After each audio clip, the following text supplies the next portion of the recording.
পঞ্চায়ত নিৰ্বাচনটো আমাৰ হ'ব লাগিছিল ডিচেম্বৰ 23 তাৰিখৰ 2023 পিছত। এইটো এটা সাংবিধানিক ব্যৱস্থা।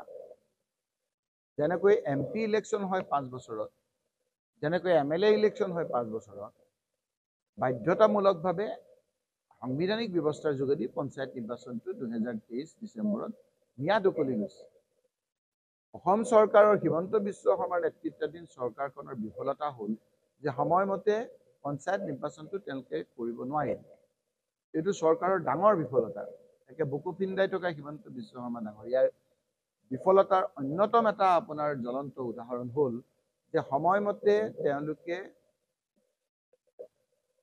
পঞ্চায়ত নিৰ্বাচন কৰিব নোৱাৰা। তাতোকৈ আৰু বিফলতা একো হ'ব নোৱাৰে। যিখনে পঞ্চায়ত নিৰ্বাচনৰ লগত তৃণমূল পৰ্যায়ৰ গাঁৱৰ আপোনাৰ উন্নয়ন জড়িত হৈ আছে, তেওঁলোকে সময়মতে কৰিব নোৱাৰিলে। সময়মতেতো কৰিব নোৱাৰিলে যেতিয়া ম্যাদ উকলি গ'ল, তাৰপিছত 2 নম্বৰ পদ্ধতিৰে এতিয়া বেকডেটত আপোনাৰ গাঁও সভা দেখাই বিভিন্ন 15 ফাইনেন্সৰ কাম কৰি আছে। লিগালি এতিয়া পঞ্চায়তৰ কাম কৰি আছে, য'ত জনপ্ৰতিনিধিসকল থাকিব নোৱাৰিলে কৰিব নোৱাৰে। যেনেকৈ আমাৰ নিৰ্বাচিত চৰকাৰ নাথাকিলে আমি কিছু কাম কৰিব নোৱাৰোঁ, তেনেকৈ এখন নিৰ্বাচিত চৰকাৰ পঞ্চায়ত নিৰ্বাচনত যোগেদি তৃণমূল পৰ্যায়ৰ এখন চৰকাৰ, সাংবিধানিক ব্যৱস্থা, সংবিধানত সংশোধনীৰ যোগেদি ইয়াৰ ব্যৱস্থা কৰা হৈছে। কিন্তু নকৰি পেলাই তাৰপিছত ডিলিমিটেশ্যন আদি বিভিন্ন কথা উলিয়াই এতিয়া পিছুৱাই এতিয়া বিভিন্ন অজুহাতত তেওঁলোকে নিৰ্বাচনটো কৰিব বিচৰা নাই। তাৰ উপৰি মোৰখিনি কৈ লওঁ, তাৰ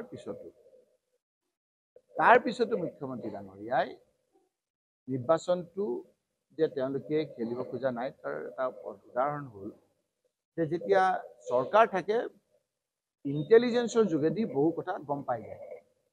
মুখ্যমন্ত্ৰী ডাঙৰীয়াই গম পালে যে তেওঁৰ কাম কাজত ৰাইজ অসন্তুষ্ট। উজনি কওক, নামনি কওক, পাহাৰ কওক, বৰাক ভেলী কওক, বেটিয়েদি কওক, সকলো ঠাইত তেওঁৰ কাৰ্যকালৰ কাৰণে সকলো কাষ্ট কমিউনিটিৰ মানুহ বিতুষ্ট।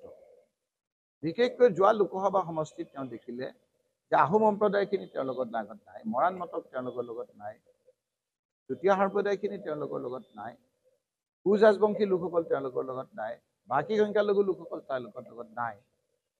সেইকাৰণে তেওঁ এতিয়া যি মিয়াৰ ভোট নালাগে বুলি তেওঁ দম্বালি মাৰিছিল, এতিয়া মিয়াৰ ওচৰত আহি যোনে কৈছিল যে মোক ইলেকশ্যনৰ সময়ত মই কৈ দিম যে মিয়া আপোনালোকে মোক ভোট নিদিব, এতিয়া মিয়াক সষ্টংগ প্ৰণাম কৰি মিয়াৰ ভোট লগা হৈছে। কাৰণ তেওঁ যিখিনি যোৱাবাৰ যাৰ ভোটেৰে তেওঁলোকে চৰকাৰ কৰিছিল, সেই লোকসকল হিমন্ত বিশ্ব শৰ্মাৰ কাম কাজত বিতুষ্ট হৈ তেওঁলোকৰ লগৰ পৰা আঁতৰি গৈছে। সেইকাৰণেই তেওঁ এতিয়া ৰাইজৰ ওচৰত চাপিবলৈ বিচৰা নাই। বিচৰাটো নায়েই। এনেকুৱা এটা পদ্ধতি উলিয়াইছে যে বিজেপি দলৰ নিজৰ চিম্বলটো হিমন্ত বিশ্ব শৰ্মাই পঞ্চায়তত নাইকিয়া কৰি দিব বিচাৰে।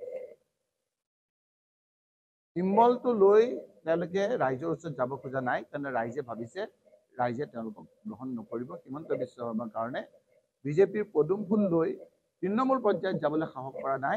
সেইকাৰণে যিটো তৃণমূল পৰ্যায়ৰ মূল পঞ্চায়ত ৱাৰ্ড মেম্বাৰ, সেই ৱাৰ্ড মেম্বাৰৰ 70% তেওঁই দম্বালি মাৰি কৰে। 70% পঞ্চায়তৰ প্ৰতিনিধিৰ যিবিলাক নিৰ্বাচন, তাত চিম্বল নাথাকে। অৰ্থাৎ তেওঁলোকে দলীয় চিম্বল থাকিব, দলীয় চিম্বল নাথাকে। তাৰ মানে তেওঁ নিজৰ কাম কাজত আমি যদি চৰকাৰ থাকিলেহেঁতেন, আমি উন্নয়ন কৰাৰ কাৰণে আমাৰ ক্ষমতা থাকিলেহেঁতেন, আমি নিজৰ চিম্বলটো লৈ ৰাইজৰ ওচৰত গলোহেঁতেন। তেওঁ গম পালে যে তেওঁৰ কাম কাজত ৰাইজ অসন্তুষ্ট আৰু সেইকাৰণে তেওঁ ওচৰত যাব বিচৰা নাই। সেইকাৰণে তেওঁ বিভিন্ন অজুহাত কৰি এতিয়া ৱাৰ্ড মেম্বাৰ আৰু পঞ্চায়তৰ আপোনাৰ যিবিলাক সভাপতি, সেই ক্ষেত্ৰত তেওঁ চিম্বল বিহীন কৰিছে দলীয়। কিন্তু আমি কৈছোঁ আমাৰ কংগ্ৰেছে, যেনেকৈ আমি জিলা পৰিষদত হাতৰ চিন দিম, যেনেকৈ আমি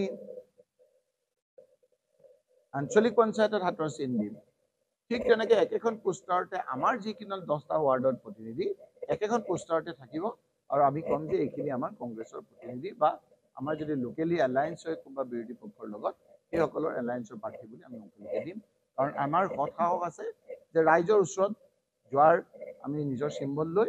আৰু হিমন্ত বিশ্ব শৰ্মাৰ বিফলতা বিভিন্ন আমাৰ মানুহক কৰা অত্যাচাৰ, বিশেষকৈ আমাৰ স্মাৰ্ট মিটাৰ, বিভিন্ন ক্ষেত্ৰত বয়বস্তুৰ মূল্য বৃদ্ধি, বিভিন্ন সমস্যাৰে আগুৰি থকা মানুহৰ ওচৰত এই কথাখিনি উপস্থাপন কৰিম আৰু পঞ্চায়ত নিৰ্বাচনত আমি আমাৰ দলীয় আৰু আমাৰ যদি এলায়েন্স হয় সেই এলায়েন্সৰ ভিত্তিত আমি প্ৰতিনিধিত্ব কৰিম।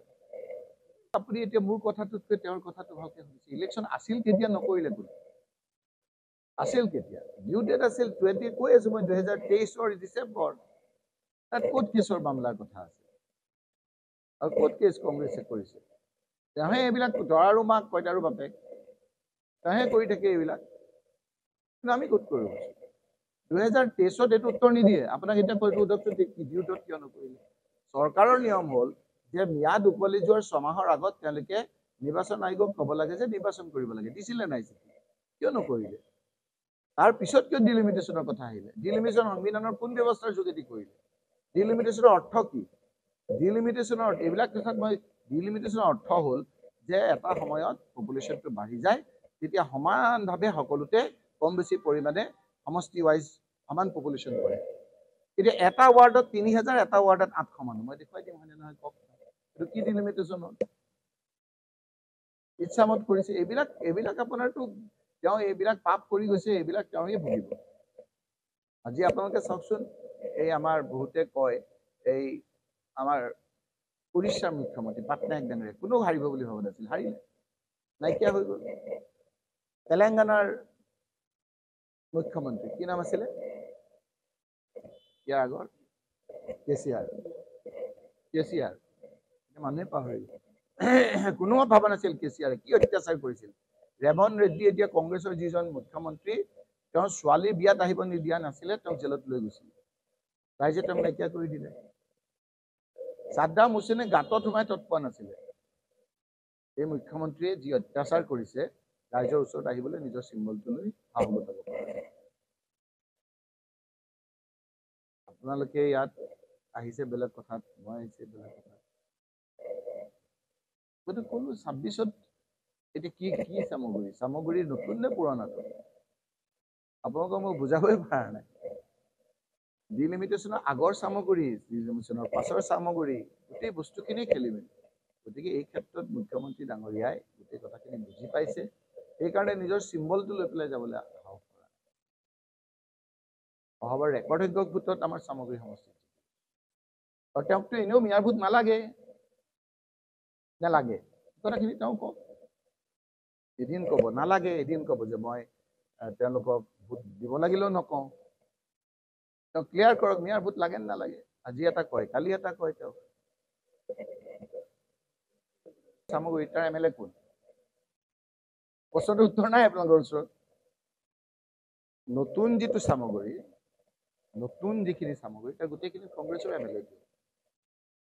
নতুন যিখিনি চামগুৰি, যোৱা ইলেকশ্যনতো তানজিল হুছেইন লিড পাইছে, 9000 ভোটত 8500 ভোটত লিড পাইছে। লিখক নাই, নিলিখে নহয় এইখিনি। নতুন যিটো চামগুৰি, মানুহ ভুলকে কৈ আছে। মইতো গ্ৰাউণ্ডত থাকো ন।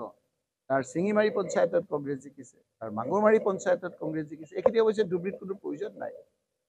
তাৰ কাঠপাৰা পঞ্চায়তত কংগ্ৰেছ জিকিছে, তাৰ ভাটিয়ালি পঞ্চায়তত কংগ্ৰেছ জিকিছে, ভাটিয়াখালী।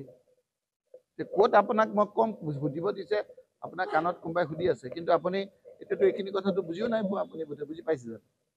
নতুন যি চামগুৰি, যোৱা বিধানসভাত য'ত আমি হাৰিছো, য'ত ৰেগিং কৰি তেওঁলোকে জিকিব পৰা নাই, সেই চামগুৰিটো নতুন চামগুৰিৰ অন্তৰ্ভুক্ত পঞ্চায়তকেইটাত কংগ্ৰেছ পাৰ্টী তানজিল হুছেইন জিকিছে, 8500 ভোটত জিকিছে। কওক নাই বুলি ৰখিব লৈছে, মিছা কথা কৈছে বুলি মই দেখুৱাই দিম। ছবি। গতিকে যিমান এতিয়া কথা হ'ল মিয়াৰ ভোট লাগে নে নালাগে, সেইটোতো নকয়। ধুবুৰীক তেওঁ বেয়া পায়, ধুবুৰীৰ মানুহবিলাকক বেয়া পায় সাধাৰণতে, সেইটো চবেই জানে।